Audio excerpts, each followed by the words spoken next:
लोकसभा चुनाव में पहले चरण की 102 सीटों पर 19 अप्रैल को वोटिंग के बाद के सर्वे पर चर्चा करेंगे।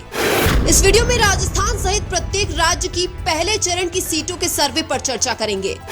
जिनमें सबसे पहले अगर बात करें उत्तर प्रदेश की, तो यहाँ पर लोकसभा की कुल 80 सीटें हैं, जिनमें से पहले चरण में 8 सीटों पर वोटिंग हुई है, जिनमें से एनडीए के खाते में 4 सीटें जाती हुई नजर आ रही है, जबकि इंडिया के खाते में भी 4 सीटें जाती हुई नजर आ रही है।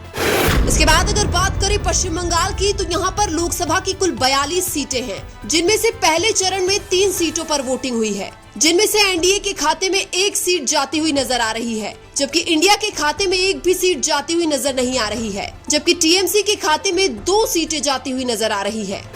इसके बाद अगर बात करें तमिलनाडु की, तो यहाँ पर लोकसभा की कुल 39 सीटें हैं, जिनमें से पहले चरण में 39 सीटों पर वोटिंग हुई है, जिनमें से एनडीए के खाते में 1 भी सीट जाती हुई नजर नहीं आ रही है, जबकि इंडिया के खाते में 39 सीटें जाती हुई नजर आ रही है। इसके बाद अगर बात करें त्रिपुरा की, तो यहाँ पर लोकसभा की कुल 2 सीटें हैं, जिनमें से पहले चरण में 1 सीट पर वोटिंग हुई है, जिनमें से एनडीए के खाते में 1 सीट जाती हुई नजर आ रही है, जबकि इंडिया के खाते में 1 भी सीट जाती हुई नजर नहीं आ रही है।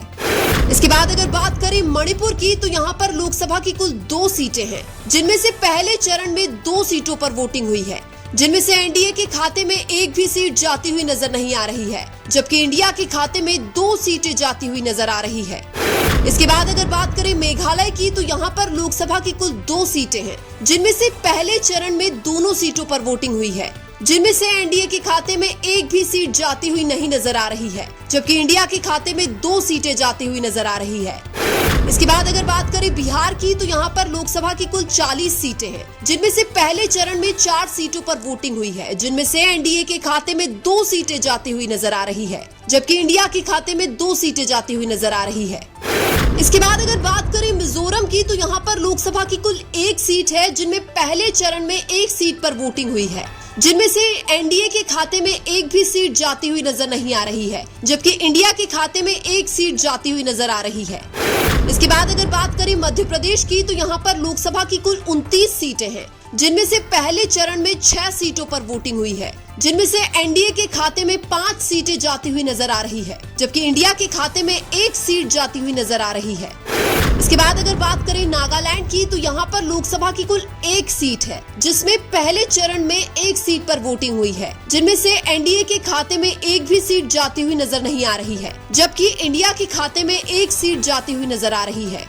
इसके बाद अगर बात करें जम्मू कश्मीर की, तो यहाँ पर लोकसभा की कुल 5 सीटें हैं, जिसमें से पहले चरण में 1 सीट पर वोटिंग हुई है, जिनमें से एनडीए के खाते में 1 भी सीट जाती हुई नहीं नजर आ रही है, जबकि इंडिया के खाते में 1 सीट जाती हुई नजर आ रही है।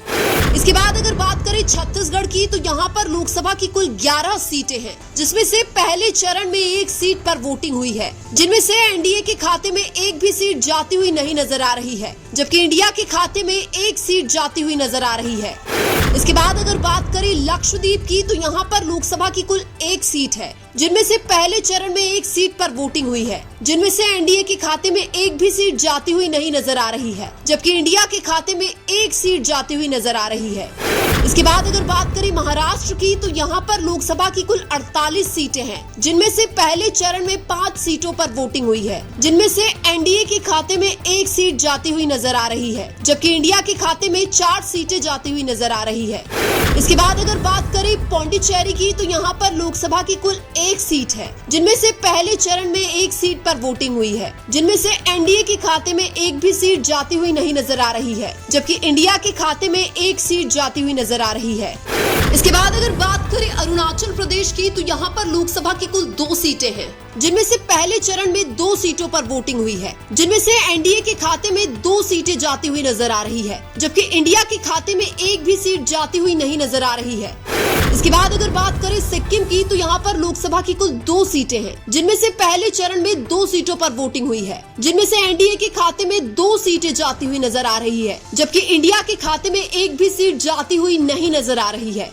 इसके बाद अगर बात करें उत्तराखंड की, तो यहाँ पर लोकसभा की कुल 5 सीटें हैं, जिनमें से पहले चरण में 5 सीटों पर वोटिंग हुई है, जिनमें से एनडीए के खाते में 4 सीटें जाती हुई नजर आ रही है, जबकि इंडिया के खाते में 1 सीट जाती हुई नजर आ रही है।